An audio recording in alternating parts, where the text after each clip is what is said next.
Rodarmé-fraktion. Rodarmé-fraktion blev stiftet i slutningen af 60'erne. Gruppen var på ca. 20-30 aktive medlemmer. De havde en lang række terrorhandlinger, heriblandt gidseltagning og bortføring. De dræbte 34 mennesker ved enten kidnapning, bombning eller mord. Gruppen blev opløst i 1998. Navnet. Rode står for, at de har en socialistisk overbevisning. Armé signalerer, at de har en militant selvopfattelse. Fraktion signalerer en selvopfattelse af, hvor de føler, at de er en del af en større, yderligtgående, venstreorienteret og revolutionær helhed.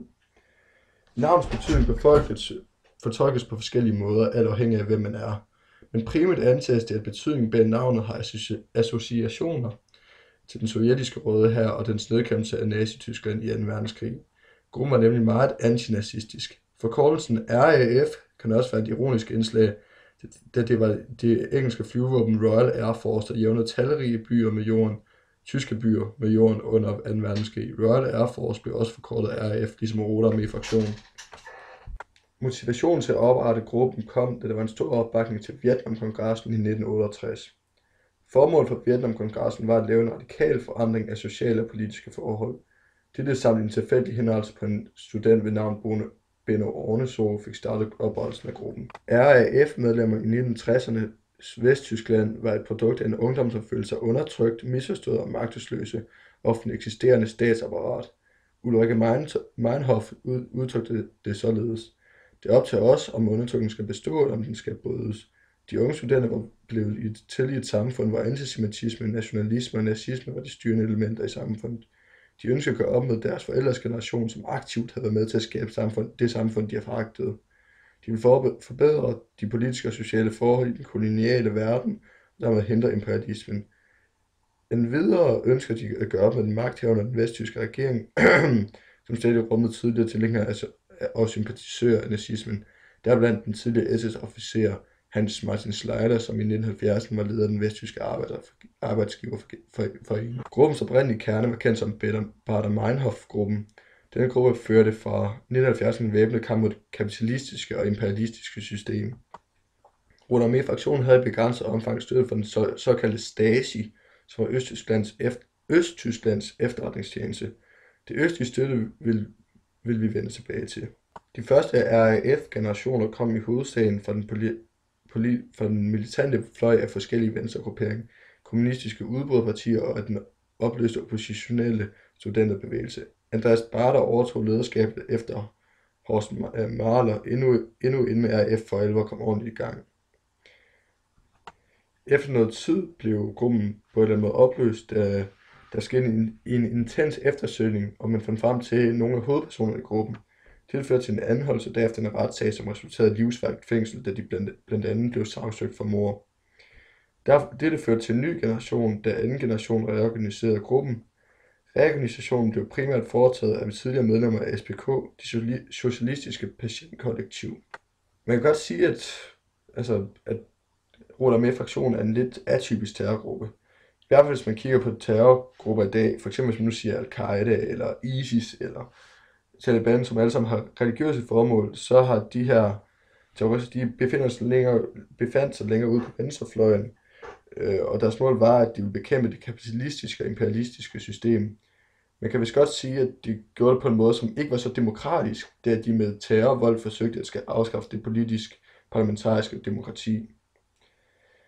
Det er lidt svært at sætte sådan en karakteristik, eller en personlighedstype, eller en terroristtype på gruppen, da gruppen bestod jo af flere medlemmer, og det er jo meget individuelt, men man kan næsten sige, at deres overordnede terrorprofil var, at de tænkte over livets store spørgsmål, eller ikke ligefrem livets store spørgsmål, måske bare samfundets store spørgsmål, og måske var de bare nogle tænkere, og nogen, der gik ind for en revolution.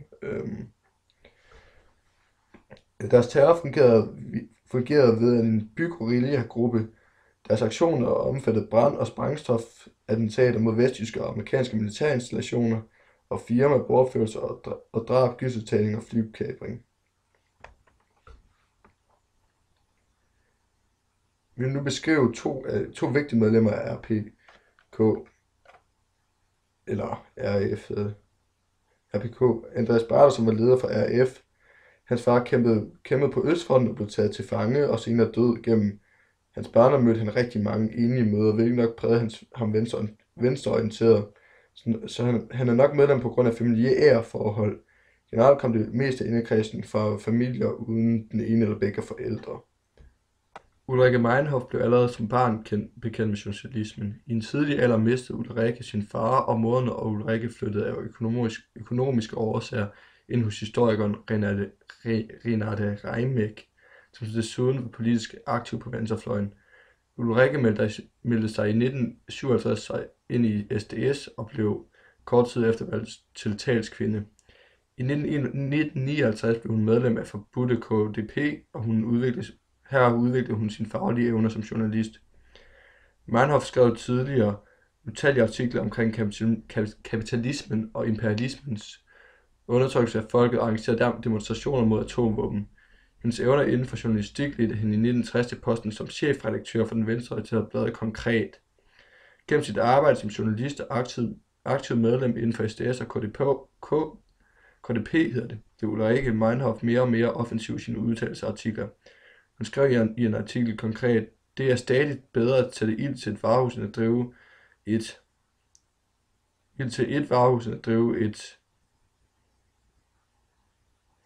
en person, hvis vision var at udrette noget stort for masserne. Det er min vurdering af kombinationen af Ulrike Meinhofs intelligens, utopiske versioner og bekendelse af kapitalismen, at hendes opvækst i et socialistisk hjem gjorde, at hendes personlighed blev en af hjernerne bag RAF."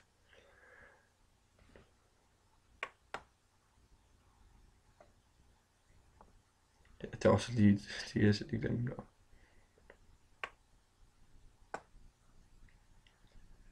Under første aktion skete den 2. april i 1968, hvor Andreas Baader og Gudrun Ensslin efterlader 2 tidsindstillede brandbomber i Kaufhaus Schneider i Frankfurt am Main.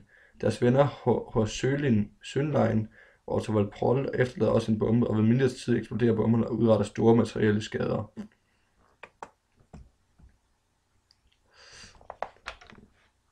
De overordnede konsekvenser. 34 blev imellem 1970 og 1977 dræbt af RAF, derudover 20 for gruppen selv. Gruppens aktivitet udløste en regeringskrise i Vesttyskland, det tyske efterår kalder man det også. I gruppens sidste aktion, som var et bombeangreb på den dengang nye fængselsbygning i Weiderstadt, var det materielle skader på over 123 millioner tyske mark. I perioden, hvor terrorgruppen var aktiv, døde der ca. 20 personer, der var knyttet til RAF, enten ved attentater, arrestationer på grund af selvmord, sygdom eller ulykker. Her er 7 polititjenestemænd, 3 soldater og 1 sikkerhedsmand. I alt har ca. 53 personer, der var knyttet til RAF, været fængslet, men det kan ikke udelukkes, at antallet er højere, da man ikke ved særlig meget om 3. generation. I 2011 blev den sidste medlem af gruppen RAF løsladt. DDR hjalp rigtig mange af datidens store venstreorienterede terrorister, blandt andet ved at lade dem, der havde lov til en livstidsdom, få meget nem asyl i Østtyskland. Eller også støttede de nogle terrorgrupper gennem penge, som var tilknyttet til RAF. Så DDR lagde i hvert fald ikke skjul på, at de forsøgte jo at gøre det i smug, men der er ikke nogen tvivl om, at DDR havde støttet den her terrorgruppe. Gruppen RAF har officielt ikke rigtig nået så meget faktisk. Det faktisk har gjort, hvis man kigger lidt uofficielt, er, at de har lagt pres på den tyske regering for at afskaffe den stadigværende antisemitisme. De har fået lettet på Berufsverbot, der betyder, at hvis du har stemt socialistisk eller har været medlem af et socialistisk parti, kunne man ikke blive offentligt ansat. Det er det svar til, hvis jeg nu stemte Enhedslisten i Danmark, så ville jeg kunne få et job i det offentlige. Det er lidt interessant at se på de 2 forskellige fløje, venstrefløjen og højrefløjen, at der ikke på samme måde er de her terrorgrupper på højrefløjen.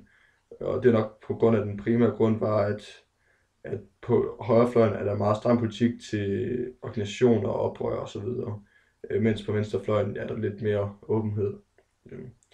Altså det er lidt svært at sammenligne det med nogle sådan terrorgrupper, fordi at rigtig mange terrorgrupper i dag er bare religiøse. Så man skulle sammenligne med nogle terrorister, man sammenligne med Anders Breivik.